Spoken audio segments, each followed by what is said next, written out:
President Biden has signed the $1.9 trillion COVID relief bill, the American Rescue Plan. He originally planned to sign it today, but it got to the White House faster than expected. And yes, that does mean stimulus checks.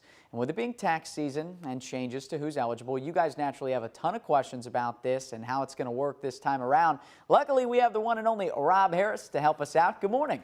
Hey, Daniel. Yeah, and so honestly, the top questions are the basics, which makes sense. The who, what, and when of this thing. So we'll take those questions in reverse order.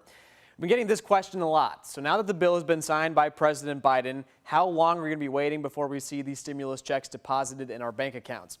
Press Secretary Jen Psaki took this question yesterday, and the answer here is actually sooner than you might think. People can expect to start seeing direct deposits hit their bank accounts as early as this weekend. This is, of course, just the first wave, and payments to eligible Americans will continue throughout the course of the next several weeks. Part of the reason this next round of stimulus can go out so quickly is, we've done this twice before, so the systems here are already in place, which is helpful. Next question we've been getting is, which year's taxes are the eligibility requirements going to be based off of? Definitely a fair question here because since the last round of stimulus, a new year has begun. The answer is going to depend on your personal situation. It's based on the most recent taxes they have on file for you. So for some of us, that's going to be 2019 again. But if you're ahead of the curve and you've already filed your 2020 tax forms, those will be used instead.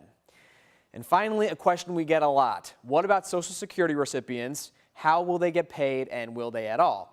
This answer comes from AARP. They say that yes, if you receive benefits from any of the programs on your screen, including Social Security, you will be getting this third stimulus check, and you probably don't have to take any extra steps as well, assuming that you meet the other requirements, notably that income requirement. Now, like I said, we're getting a lot of questions about this. We're going to answer as many as we can. So if you've got one that you think would be helpful for the group, you can text it to 502-582-7290.